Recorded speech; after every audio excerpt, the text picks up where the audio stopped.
Elon Musk, co-founder of Tesla. Bill Gates, co-founder of Microsoft. Mark Zuckerberg, co-founder of Facebook. Gautam Adani, co-founder of Adani. पता है आपको कौन सी इन सब में एक चीज कॉमन है? आप कहेंगे हाँ, ये वर्ल्ड के रिचेस्ट पीपल हैं।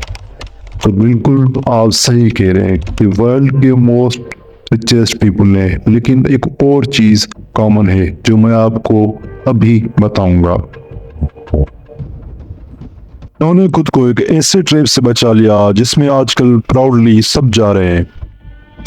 एल्बर्ट आइंस्टाइन ने एक बार कहा था कि हर बच्चा जीनियस होता है, लेकिन अगर आप एक मछली को दरख्त पे चढ़ने का बोलेंगे तो वो सारी जिंदगी इसी डिप्रेशन में गुजार देगी कि शायद वो है ही ना लायक। और यही सब कुछ चल रहा है हमारे एजुकेशन सिस्टम में भी, जहाँ आज भी हम इंग्लिश एजुकेशन एक्ट 1835 को फॉलो करते हैं, जहाँ सिर्फ नंबर्स को अहमियत दी जाती है और फर्क नहीं पड़ता कि आप रट्टा लगा के पोजीशंस ले रहे हैं या वाकई कोई कॉन्सेप्ट या नॉलेज भी हासिल कर रहे हैं। हमारा एजुकेशन सिस्टम बिजनेस ओरिएंटेड तो दूर, जॉब्स ओरिएंटेड भी नहीं है। 12 साल सिर्फ थियोरेटिकल चीजें पढ़ा के ओवरबर्डनाइज कर दिया जाता है स्टूडेंट्स को। मजे की बात ये है आज कि प्रैक्टिकल्स के नाम पे भी प्रैक्टिकल नोटबुक्स बनाई जाती है। तो सवाल क्या है? और एक तरफ है आप जो टाइम पे असाइनमेंट बना रहे होंगे, जो अपना सिलेबस पूरा कर रहे होंगे, जो 90% अपनी अटेंडेंस दे रहे होंगे, सिर्फ इसी उम्मीद पर कि आगे चल के हमें ग्रेजुएशन की डिग्री मिल जाएगी, उसके बाद एक अच्छी सी जॉब मिल जाएगी, उसके बाद हम पैसे कमाने शुरू करेंगे, अपना घर ले लेंगे, अपनी कार ले लेंगे, अपनी फैमिली को खुश रखेंगे, फिर शादी कर लेंगे। लेकिन रियलिटी क्या है? वही तुझे पता है कि लोग पैसे कमाने के लिए क्या क्या करते हैं? वो 10 घंटे ऑफिस में बैठे रहते हैं, रात भर घर नहीं जाते, 6 महीने घर वालों से नहीं मिलते, और जब घर वालों की शक्ल देखनी होती है ना तो बीमारी का बहाना बनाते हैं, और जब सच में बीमार पड़ जाते तो ऐसे गिरते पड़ते ऑफिस आते हैं, क्योंकि हम इंसान नहीं है, हम रिसोर्स हैं। कभी कभी मन करता है कि कह दे कि नहीं हो रहा है, लेकिन नहीं कह सकते क्योंकि घर जहान है। 13 साल स्टडी करने के बाद आप फाइनली ग्रेजुएशन कर लेते हैं। उसके बाद आपको पता चलता है कि जॉब तो है ही नहीं। उसके बाद आप डिप्रेस हो जाते हैं। आप सोचने लगते हैं कि किसी भी तरह हमें जस्ट एक जॉब मिल जाए। बड़ी कोशिशों के बाद जब जॉब नहीं मिलती तो आप डिप्रेस हो जाते हैं, खुद को रूम में बंद कर लेते हैं, लोगों की बातें सुनते हैं। लेकिन फाइनली अगर आपको जॉब मिल भी जाती है कुछ सालों बाद, तो उसकी सैलरी बहुत ही कम होती है। लेकिन आगे चलना है क्योंकि आप इस ट्रैप में फंस चुके हैं, तो आप क्या करते हैं कि सैलरी आ रही है तो घर लेना है, अब घर ले लेते हैं। उसके बाद घर आ गया तो कार लेनी है, कार ले लेते हैं लोन लेके। ये सारी चीजें आप लोन पे ले लेते हैं। उसके बाद शादी कर लेते हैं, शादी के बाद बच्चे पालने होते हैं। तो किसी ना किसी तरह आप इस ट्रैप में फाइनली फंस जाते हैं। उसके बाद वही रूटीन चलती रहती है, वही रूटीन सेम टू सेम, सुबह जॉब शाम को घर, सुबह जॉब शाम को घर, वही लोन उतारना, हर चीज वही। ना आप आगे अपनी ख्वाहिशात पूरी कर सकते हैं, ना कुछ ले सकते हैं, उसी सर्किल में घूमते रहते हैं। और एक दिन ऐसा आता है जब आप बूढ़े हो चुके हैं होते हैं, फिर आपको बस यही समझ में आता है कि मैंने बहुत मेहनत की थी, लेकिन मेरी किस्मत में शायद यही था।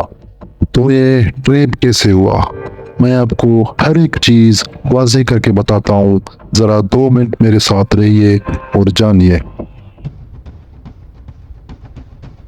साल होता है 1806। इस साल में नेपोलियन और पर्शियन की आपस में जंग होती है। उस जंग में पर्शियन की अच्छी आर्मी होने के बाद भी पर्शियन हार जाते हैं। पर्शियन को समझ में नहीं आता कि इतनी अच्छी बेस्ट आर्मी होने के बाद भी हम हार क्यों गए।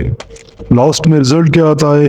पर्शियन को अपना आधा टेरिटरी नेपोलियन को देना पड़ता है और पर्शियन को अपनी एक पीस एग्रीमेंट साइन करनी होती है। अब पर्शियन लीडर सोच रहे होते हैं कि आगे हमारे साथ ऐसा ना हो तो हमें क्या करना चाहिए। तो ज़्यादा जहन लगाने के बाद, ज़्यादा सोच विचार के बाद उन्होंने देखा कि एक ऐसी चीज़ कायम करें, एक ऐसी चीज़ बनाएं जो कमतर बच्चे हो, जिसकी सोच स्टार्ट होनी हो, उनको कंट्रोल कर सकें। सो ने जो भी समझाया जाए बस उससे ही सच मान लें। 8 ईयर एजुकेशन सिस्टम स्टार्ट होता है जिसको कहते हैं पर्सियन एजुकेशन सिस्टम। साल से लेके 13 साल की उम्र तक आपके लिए एजुकेशन कंपलसरी किए जाते हैं।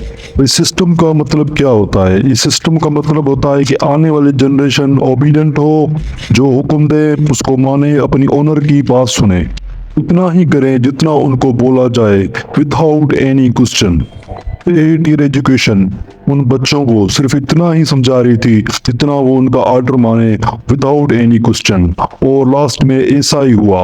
रिजल्ट पर्सन को वैसी ही मिली, तो इससे वो बिल्कुल हैरान हुए। तरह उन्होंने एक ऐसा सिस्टम तैयार कर लिया था जो आने वाली पर्सन एजुकेशन सिस्टम में एक बहुत बड़ा नतीजा देने वाला था।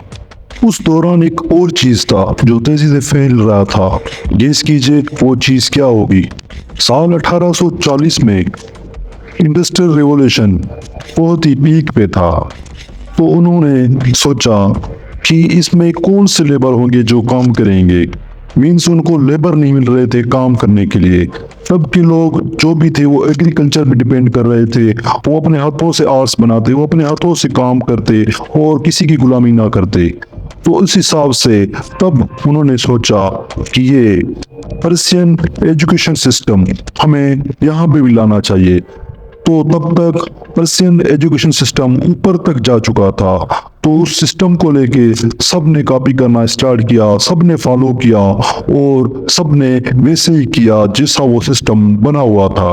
उन्हें इस सिस्टम से बच्चों की स्किल्स को खत्म कर दिया और उनके माइंड में बस एक ही चीज रखी कि उनको जॉब करनी है, उनको पढ़ लिख के पैसे कमाने हैं, किसी कंपनी में जॉब करनी है। तो अभी आप देख रहे होंगे कि आजकल वही सिस्टम चला जा रहा है। एक बाप क्या चाहता है कि उसके बच्चे एक अच्छे स्कूल में पढ़े, पढ़ लिख के अच्छी जॉब ले, उसके बाद अच्छी सैलरी ले और फिर वैसे ही सिस्टम चलता रहे, जबकि उनको पता भी नहीं होता कि उनके बच्चे स्कूल में क्या सीख रहे हैं, क्या पढ़ रहे हैं। इन बच्चों की माइंड में सिर्फ सिलेबस डाला गया है कि आपको ये बुक्स पढ़ने हैं, ये सिलेबस पढ़ने हैं, कुछ और नहीं पढ़ना। और बच्चे वैसा ही सोचते हैं कि अगर हम कुछ और पढ़ेंगे तो हम फेल हो जाएंगे। एक तरह से देखा जाए तो उसके स्किल्स मर जाते हैं। आई होप कि आपको बातें समझ में आ गई होगी। मेरी इस वीडियो को, इस डॉक्यूमेंट्री को प्लीज लाइक सब्सक्राइब कर देना।